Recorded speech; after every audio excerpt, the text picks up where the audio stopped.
So KSET 2026 ಅನ್ನುವಂಥದ್ದು official application date ಮತ್ತು exam date ಅನ್ನುವಂಥದ್ದು ಬಂದಿದೆ. ಸೊ ನಿಮಗೆ ಬೇಕಾಗಿರೋ ಡಾಕ್ಯುಮೆಂಟ್ಸ್ ಏನೇನು ಅಂತ ನೋಡೋದಾದರೆ, ಪಾಸ್ಪೋರ್ಟ್ ಸೈಜ್ ಫೋಟೋ ಅನ್ನುವಂಥದ್ದು ನಿಮಗೆ ಬೇಕಾಗಿರುತ್ತೆ. ಅದು ಯೂಶ್ವಲಿ ಯಾವ ಫಾರ್ಮೇಟಲ್ಲಿ ಇರಬೇಕಂದ್ರೆ JPG ಅಥವಾ JPEG ಈ ಫಾರ್ಮೇಟಲ್ಲಿ ಇರಬೇಕಾಗಿರುತ್ತೆ. ಮತ್ತು ಅಂಡರ್ 40 KB ಅನ್ನುವಂಥದ್ದು ಬೇಕಾಗಿರುತ್ತೆ. ಸೊ ನಿಮ್ಮ ಫೋಟೋವನ್ನು ಕಂಪ್ರೆಸ್ ಮಾಡಿ ಇಟ್ಕೊಂಡಿರಿ.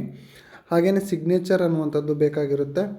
Black ball point pen white ಪೇಪರಲ್ಲೇ ಇರಬೇಕು. ಸೊ ಈ ಅನ್ರೂಲ್ಡ್ ಶೀಟ್ ಏನು ಗೆರೆ ಎಲ್ಲ ಇರುವಂಥ ಶೀಟಲ್ಲಿ ನೀವು ಯೂಸ್ ಮಾಡೋ ಹಾಗಿಲ್ಲ.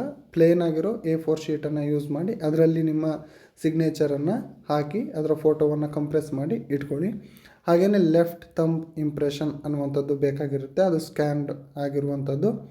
ಹಾಗೆ ಪೇರೆಂಟ್ಸ್ ಸಿಗ್ನೇಚರ್ ಅನ್ನುವಂಥದ್ದು ಬೇಕಾಗಿರುತ್ತೆ. ಇನ್ನು ಅಕಾಡೆಮಿಕ್ಕಲ್ಲಿ ಏನೇನು ಬೇಕಂತ ನೋಡೋದಾದರೆ 10th ಮಾರ್ಕ್ಸ್ ಕಾರ್ಡ್ ಅನ್ನುವಂಥದ್ದು ಬೇಕಾಗಿರುತ್ತೆ. ಹಾಗೆ ಸೆಕೆಂಡ್ PUC ಅಥವಾ 12th ಮಾರ್ಕ್ಸ್ ಕಾರ್ಡ್ ಅನ್ನುವಂಥದ್ದು ಬೇಕಾಗಿರುತ್ತೆ. ಹಾಗೆ ಫ್ರೆಷರ್ಸ್ ಆಗಿದ್ದರೆ ಕೇವಲ ನಿಮ್ಮ ರಿಜಿಸ್ಟರ್ ನಂಬರ್ ಅನ್ನುವಂಥದ್ದು ಬೇಕಾಗಿರುತ್ತೆ. ಅದೇ ರೀತಿಯಲ್ಲೇ ಕ್ಯಾಸ್ಟ್ ಸರ್ಟಿಫಿಕೇಟ್ ಮತ್ತು ಸ್ಟಡಿ ಸರ್ಟಿಫಿಕೇಟ್ ಬೇಕಾಗಿರುತ್ತೆ. ಸೊ ಸ್ವಲ್ಪ ಕೇರ್ಫುಲ್ಲಾಗಿರಿ ಕ್ಯಾಸ್ಟ್ ಸರ್ಟಿಫಿಕೇಟಲ್ಲಿ.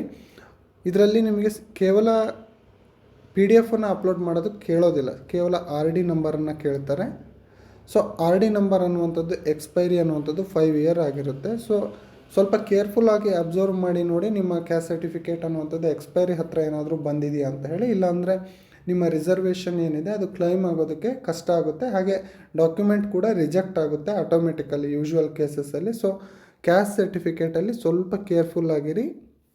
ಇದು ಎಕ್ಸ್ಪೈರಿ ಯಾವಾಗಿದೆ ಅನ್ನೋದನ್ನು cross check double or 3 times ಅನ್ನುವಂಥದ್ದು ಮಾಡ್ಕೊಬಿಡಿ. ಹಾಗೆಯೇ ಸ್ಟಡಿ ಸರ್ಟಿಫಿಕೇಟ್ ಬೇಕಾಗಿರುತ್ತೆ, ಅದು BEO ಕೈಯಲ್ಲಿ ಸೈನ್ ಆಗಿರಬೇಕು. BEO ಆಫೀಸಲ್ಲಿ ನಿಮ್ಮ ಸ್ಟಡಿ ಸರ್ಟಿಫಿಕೇಟ್ ಅನ್ನುವಂಥದ್ದು ಸೈನ್ ಕಂಪಲ್ಸರಿಯಾಗಿ ಆಗಿರಬೇಕು.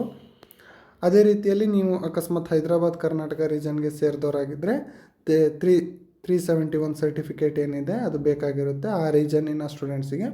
ಹಾಗೆ ರೂರಲ್ ಸ್ಟಡಿ ಸರ್ಟಿಫಿಕೇಟ್ 10th ತನಕ ಏನು ರೂರಲ್ ಅಲ್ಲಿ ಸ್ಟಡಿ ಮಾಡಿ ಸ್ಟೂಡೆಂಟ್ಸ್ ಇರ್ತಾರೆ ಅವರಿಗೆ ಈ ಕೋಟಾ ಕೂಡ ಇರುತ್ತೆ. ಅವರಿಗೆ ಅದೇನಾದರೂ ನಿಮಗೆ ಕ್ಲೈಮ್ ಬೇಕಾಗಿತ್ತು ಅಂದರೆ ರೂರಲ್ ಸ್ಟಡಿ ಸರ್ಟಿಫಿಕೇಟ್ ಅನ್ನುವಂಥದ್ದು ಕೂಡ ನಿಮಗೆ ಬೇಕಾಗಿರುತ್ತೆ. ಸೊ ಯೂಶ್ವಲಿ ಅಪ್ಲಿಕೇಶನ್ನ ಹಾಕೋ ಟೈಮಲ್ಲಿ ಇವಿಷ್ಟು ಡಾಕ್ಯುಮೆಂಟ್ಸ್ ಅನ್ನುವಂಥದ್ದು ನಿಮಗೆ ಇಂಪಾರ್ಟೆಂಟಾಗಿ ಬೇಕಾಗಿರುತ್ತೆ.